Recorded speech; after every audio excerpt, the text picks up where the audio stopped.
All right, Cheryl, like I said before, thanks so much for doing this podcast with me. I appreciate it. My first question to you is tell the audience a little bit about yourself and how you started in the mental health realm.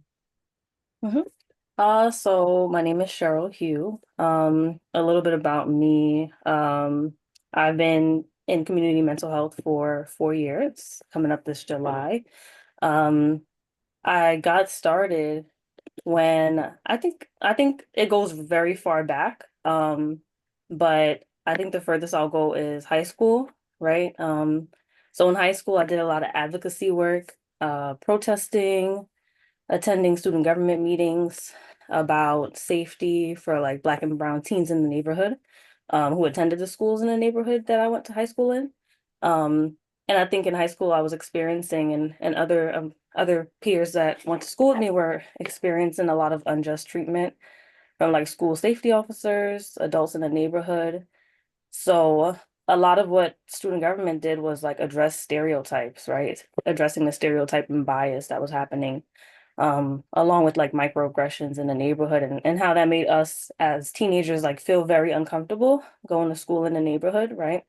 And not really have, that safe space or like feel like, joyful as teenagers to really be able to roam around after school, get ice cream, get pizza, whatever it was. So I think that kind of really started my work for like social justice and social work and advocacy work. So in undergrad, I studied sociology. And I think I believe I took a family therapy class, and that really inspired my work for wanting to like get into the therapy and mental health field and wanting to explore social work for higher education. I interned at like the Women's Center.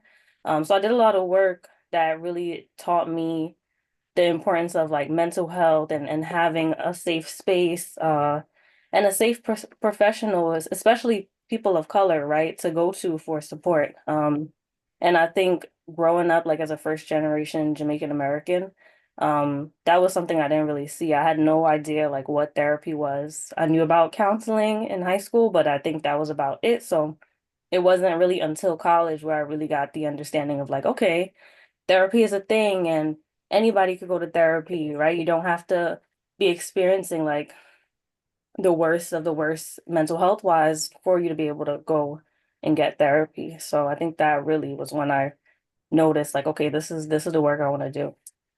Hmm. So, like, fast forward to now, what do you now do now in your current role? hmm So I'm a psychotherapist. I work with two organizations. So I work with a private practice. And then I also work in a larger community-based mental health outpatient care center.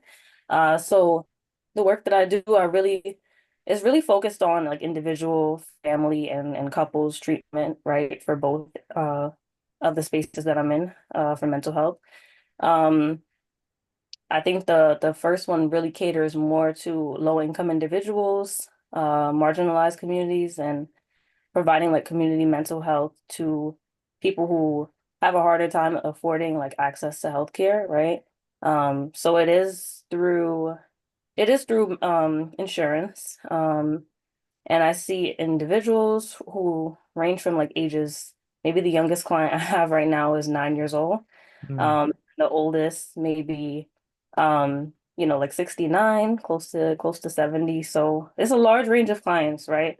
I do see mostly young adults, so ages ranging from like 18 to mid to late 30s. And working with a bunch of individuals on their mental health and different diagnoses. They might be coming in with depression, anxiety, bipolar disorder, borderline personality disorder, just coming in to deal with their mental health and figuring out how to really better their overall mental health and how to get support with figuring out how to improve their overall well-being. Mhm. Hmm. Yeah, that's a pretty broad age range. Yeah. It is. Um, my next question is, what are some of the modalities that you use in your current practice, when you're dealing with all these age groups, who are going with all these sorts of things that you just mentioned. hmm so one of the main modalities that I like to start with is a person-centered approach, right? Um, what this really means is so more like if I'm thinking about the psychodynamic theory and how it focuses on meeting the person where they're at, right? Really being able to understand how someone's lived experience shaped them to who they are today, right? And what they went through, like how their trauma might have impacted them, how that kind of allows them to kind of develop the beliefs, the values that they have, um, the behavioral techniques that they have too, right? And learning how to work with them based on that, right? So that might look like a lot of unlearning certain behaviors. And with adults and children, it might kind of vary. But mostly like doing CBT and DBT work, right? Like cognitive behavioral therapy, dialectical behavioral therapy to work on rearranging thought patterns that might be a little bit unhealthy, and addressing how to change those thought patterns to be a little bit more positive, right?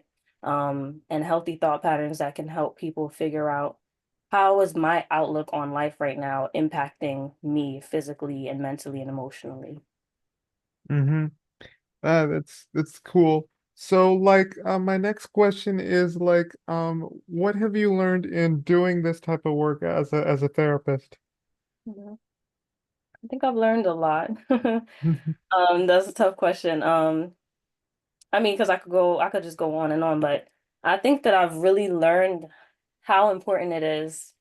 One of the things that I think is really important is being able to have an approach that, that kind of works with, yes, working with the client where they're at, but also being able to challenge people, right? Because if you're coming in to work on your mental health and figuring out how do you improve, your life, right?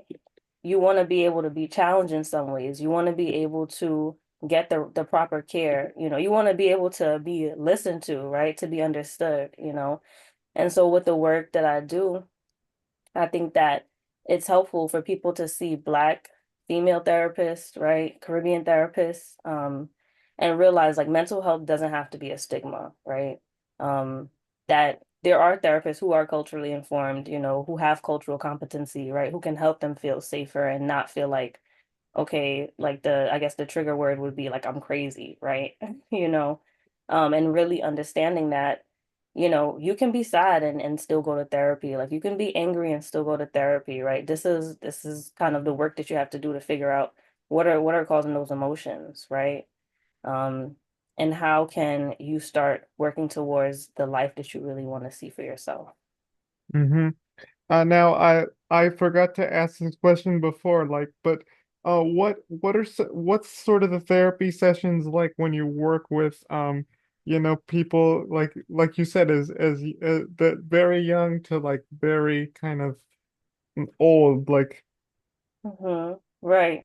Yeah, it's I think the work with kids, it can be more fun because they don't really have a grasp on like why they're in therapy, right? But they're learning, right? The older they get, the more they really understand.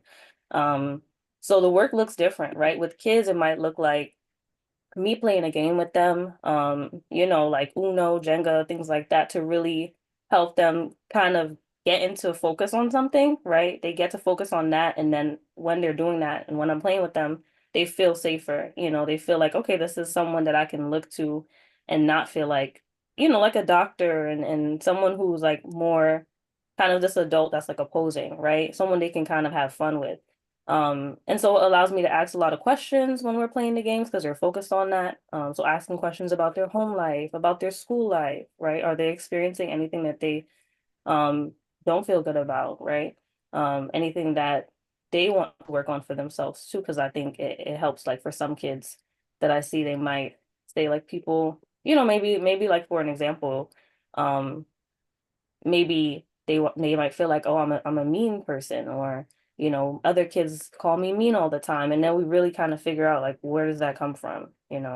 Do you view yourself as someone who's mean? And then I guess for adults, I would say for adults, yeah, the work can be more challenging depending, right? Like, so my aging adults, right, who are higher up in age, um, that takes a lot. It takes a lot for them to come to therapy later in life and figure out, and process the trauma that they've went through.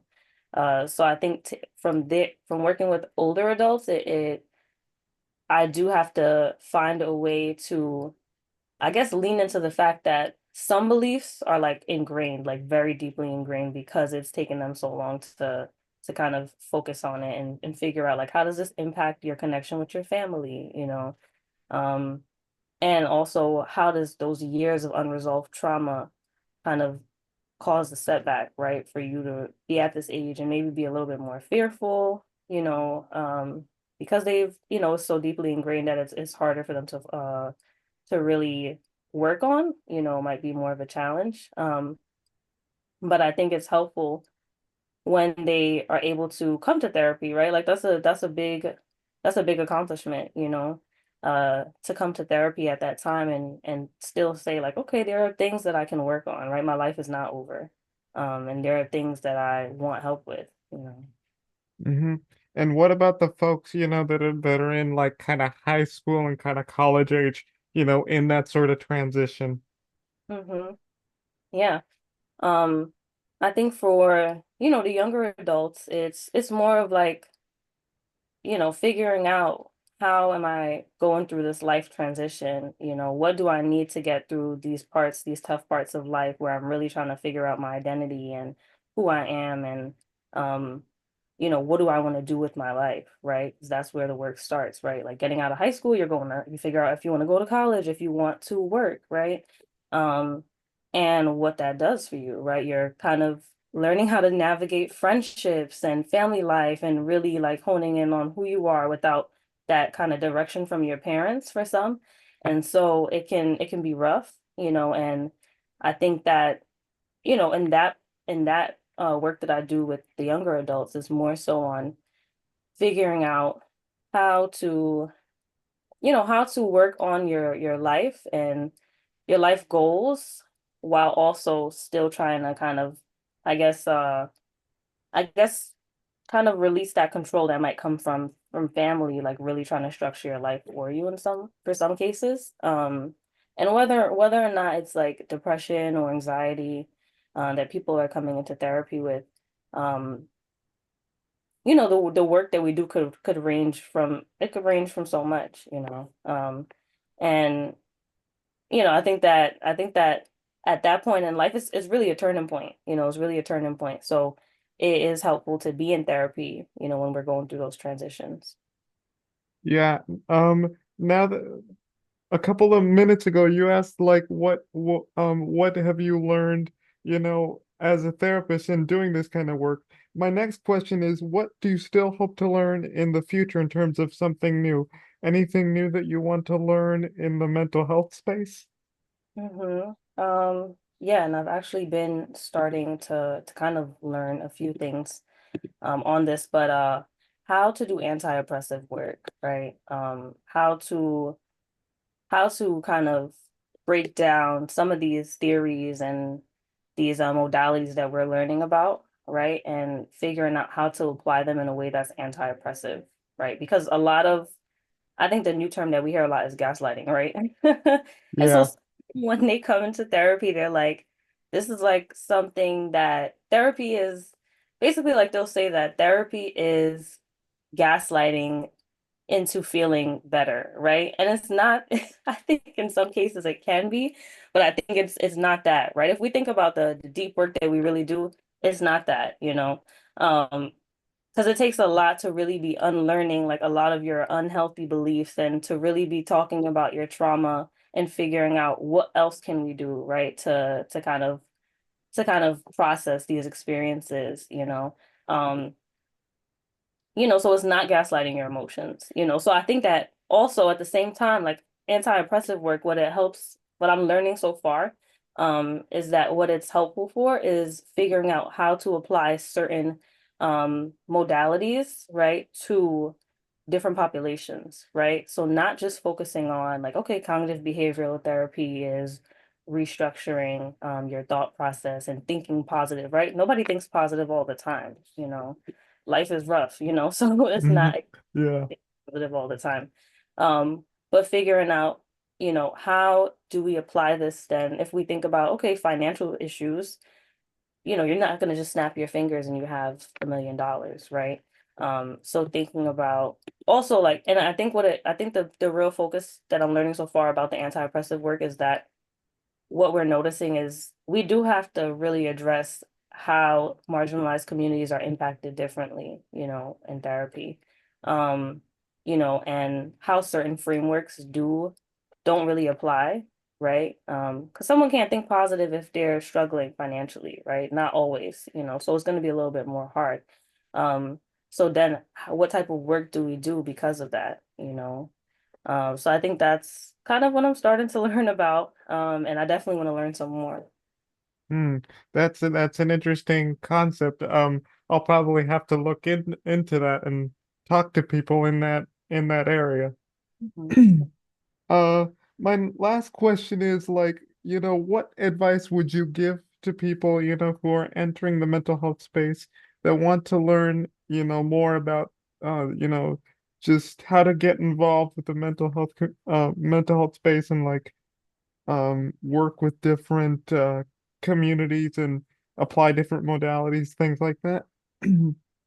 What advice? So I think advice that I would give to people who are starting out in the mental health community. So whether it's like someone who's going to get help for their own mental health or someone who is starting the work, right? Like as a therapist, as a social worker, you know, whatever aspect of therapy they're going into. So really try to think about, you know, this is a hard one. But I think to really think about their self too, like how what would you want someone to what would you want your own therapist to be like, right? And I think, you know, would you want someone who's judgmental? And no, right? Nobody does. But like, do you want your own therapist to challenge you, you know? So really putting yourself in the shoes of somebody else, basically, right? So that's the advice that I would give, in the best ways that you can, because yes, like we haven't walked in everyone's shoes that we see as therapists. Um, but I think by like being able to like a lot of what we learn is how to have empathy, you know. And I think being able to empathize while also thinking about how can how can you better support someone, right? How do you better support someone when you're able to really empathize and listen to their experiences rather than coming off as like, okay, I know all the answers, right? Because nobody knows all the answers. And being willing to learn, you know, being really willing to learn new things, right? We learn from our clients sometimes, so I think that's a good part of like mental health work. Um, you know, we learn from people no matter their education level, right? So being open to learning new things and, you know, continuing to challenge ourselves as therapists. Hmm. Yeah, that's a good piece of advice. Yeah. All right.